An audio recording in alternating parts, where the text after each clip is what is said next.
Guys, നമ്മളിന്ന് വന്നിട്ടുള്ളത് സീബിലെ fish മാർക്കറ്റിലാണ്. Seeb fish market എന്ന് പറഞ്ഞു കഴിഞ്ഞാൽ മസ്കറ്റിലെ തന്നെ ഒരു ഫേമസ് ആയിട്ടുള്ളൊരു ഫിഷ് മാർക്കറ്റാണ്. ഒരു മാള് സെറ്റപ്പിലാണ് ഫിഷ് മാർക്കറ്റ് പണി കഴിച്ചിരിക്കുന്നത്. ഇവിടെ ഈ ഭാഗത്തായിട്ടാണ് ഹാർബർ വരുന്നത്. ഹാർബറിൻ്റെ അടുത്തായിട്ട് തന്നെയാണ് ഈ ഫിഷ് മാർക്കറ്റും വരുന്നത്. മാർക്കറ്റിലേക്കുള്ള എൻട്രൻസ് എന്ന് പറഞ്ഞു കഴിഞ്ഞാൽ സെയിം ഒരു മാളിലേക്കുള്ള എൻട്രൻസ് വരും. ഇതാണ് മാർക്കറ്റിൻ്റെ ഉൾഭാഗം. ഫുള്ള് ഈ സൈഡിൽ അതേപോലെ സെൻറ്ററിൽ ഒക്കെ ഓരോരുത്തരുടെ സ്റ്റാളുകളാണ്. ചെറിയ ചെറിയ ചെയ്ത് വാങ്ങിയിട്ട് നമുക്ക് കട്ട് ചെയ്യാൻ വേണ്ടിയിട്ട് അതിനകത്ത് കട്ട് ചെയ്ത് തരും, ക്ലീനാക്കി തരാനുള്ള സെറ്റപ്പ് ഉണ്ട്.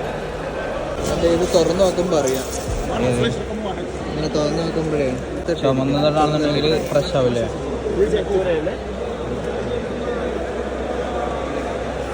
ഞങ്ങൾ 3 മീൻ 1.5 റിയാൽ 3 മീൻ വാങ്ങി.